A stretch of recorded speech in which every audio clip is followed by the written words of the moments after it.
तर दुर्गाष्टमीची काय सेवा करावी याबद्दल आज आपण बोलणार आहोत. आई भगवतीची सेवा करण्यासाठी किंवा सेवेला सुरुवात करायची कोणाला असेल तर दुर्गाष्टमी हा अतिशय प्रभावशाली किंवा महत्त्वपूर्ण दिवस आहे. दुर्गाष्टमीला आई भगवतीची, महालक्ष्मीची 3.5 जी शक्तिपीठं आहेत, श्री महाकाली, महालक्ष्मी, महासरस्वती आणि राजराजेश्वरी यांची सेवा करण्याचा दिवस आपण मंगळवारी, शुक्रवारी ही सेवा करतच असतो. पण पौर्णिमा, दुर्गाष्टमी अशा विशेष दिवसांना अनन्यसाधारण महत्त्व असतं. त्यामुळे या दिवशी आई भगवतीची सेवा आपल्या हातून घडलीच पाहिजे. तर आजपासून ज्यांना गुरुचरित्र पारायणाला बसायचं असेल त्यांनी गुरुपौर्णिमेपर्यंत गुरुचरित्र पारायणाला आज रविवारपासूनच वाचनाला सुरुवात करायची आहे. तर ज्यांना शक्य नाही त्यांनी स्वामीचरित्र किंवा तुम्ही अन्य कोणत्याही सेवा ज्या मी आधी सांगितल्या आहेत त्यापैकी कोणतीही सेवा तुम्ही करू शकता. तर आता आपण दुर्गाष्टमी आहे. दुर्गाष्टमी म्हटलं की आपल्या जे मुख्य दरवाजावरती आपण जे लावलेलं आहे योगिनी यंत्र, तर त्या योगिनी यंत्राचं पूजन करायचं, मुख्य दरवाजा स्वच्छ करायचा, हळदी गोमूत्रचं लेपन, आपल्या हळद आणि गोमूत्र त्यात थोडंसं पाणी घालून त्याचं लेपन आपल्या उंबऱ्याला करायचं, तुळशीची पूजा करायची, औदुंबराची पूजा करायची आहे, रांगोळी घालायची आहे, तसेच जे आपल्या दरवाजावर लावलेलं आहे यंत्र त्याचं पूजन करायचं, स्वस्तिक हळदी कुंकवाचं स्वस्तिक आपल्या दरवाजावरती काढवायचं, मुख्य दरवाजाचं पूजन करायचं. हे झाल्यानंतर आपली देवपूजेची सुरुवात ही करताना तुम्हाला सांगते, दररोज तुम्ही देवपूजा करता, महाराजांना मुजरा करता, पण कुळदेवीची सेवा करणं ही महत्त्वाचं आहे. कुळदेवीची सेवा करताना काय करायचं, तर आपल्या घरात, तुमच्या घरात कुळदेवीचा फोटो असेल, टाक असेल, काहीही असेल आणि काहीच नसेल तर सुपारी कुळदेवी समजून, किंवा तुमच्या घरात मंगल कलश असेल कुळदेवीचा तर त्या मंगल कलशाची पूजा करावी. मंगल कलश कुणाच्या घरात नसेल तर दुर्गाष्टमीला मंगल कलश स्थापन करा. आता दररोज काय करायचं, तर हातात चिमटभर कुंकू घ्यायचं. आता कुंकुमार्चनाचं कुंकू आपण सेपरेट ठेवत असतो. दुर्गाष्टमीला आवर्जून कुंकुमार्चन करावं, पौर्णिमेला आवर्जून कुंकुमार्चन करावं.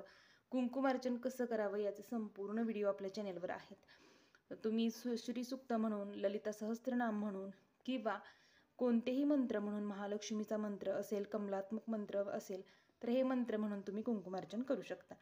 तर आपल्या घरात कोणत्या देवीचा फोटो असेल, तुमची जी कुळदेवी असेल, महालक्ष्मी, महासरस्वती म्हणजे आई तुळजाभवानी, सप्तशृंगी किंवा रेणुकामाता, तर त्यांच्या चरणावरती घरातील स्त्रियांनी काय करायचं, असं हातात चिमटभर कुंकू घ्यायचं.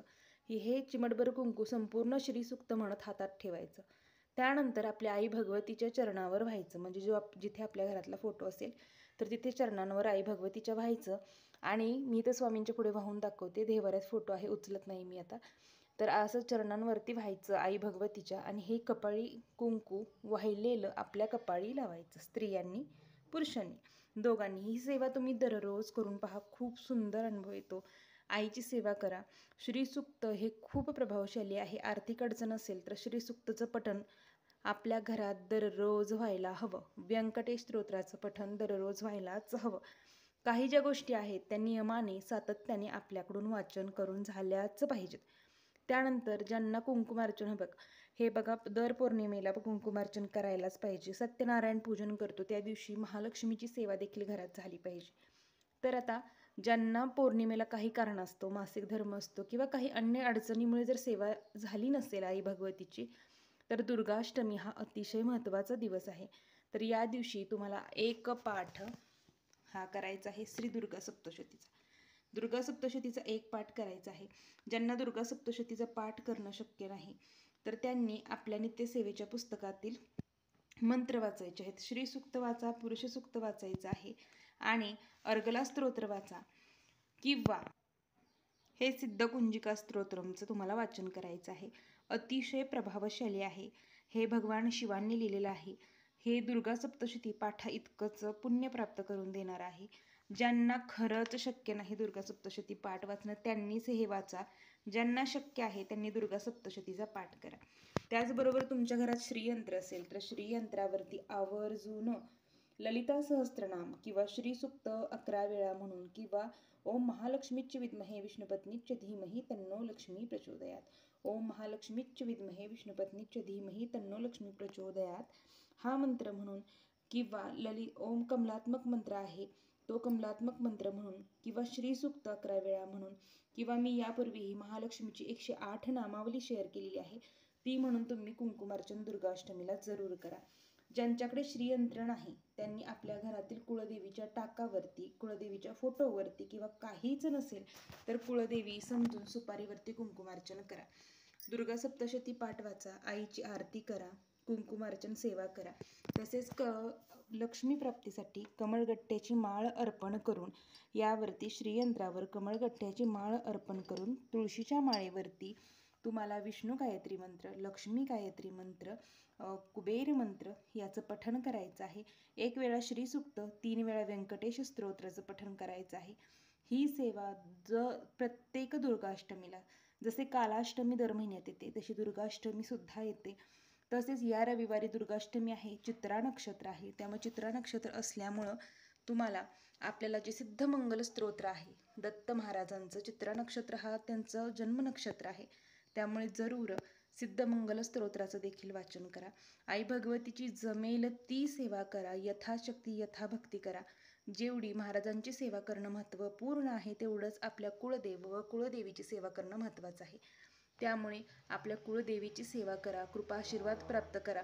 कुळदेवीची सेवा केल्यामुळं आपल्या वैवाहिक जीवनात तसेच आर्थिक अडचणी असतील, संतप्ती अडचणी असतील, शैक्षणिक अडचणी असतील, अशा अनेक अडचणींवर मात करता येते.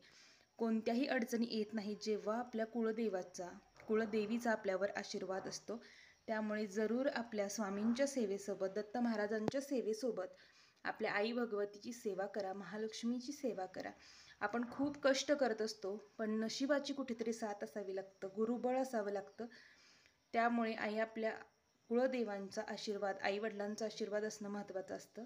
त्यामुळे प्रत्येकाने सेवा करा. दुर्गाष्टमी आहे, दुर्गा सप्तशती वाचा, सिद्धमंगल स्तोत्राचं चित्रा नक्षत्र आहे वाचन करा. दुर्गा सप्तशती पाठ करणं खरंच शक्य नाही अशांनी सिद्धकुंजिका स्तोत्र वाचन करा, कुंकुमार्चन करा. जी सेवा मी सांगितलेली आहे त्यापैकी काही जे तुम्हाला जमेल ते यथाशक्ती यथाभक्ती करा. झालेली सेवा महाराजांच्या चरणी मी रुजू करते. सर्वांना श्री स्वामी समर्थ. अवधूत चिंतन श्री गुरुदेव दत्त. व्हिडिओ आवडत असल्यास व्हिडिओला लाईक, शेअर आणि सबस्क्राईब करा. कोणतीही सेवा करा फक्त मनापासून करा. महाराजांना पूर्ण शरण जा. शेवट करते करविते महाराज आहेत.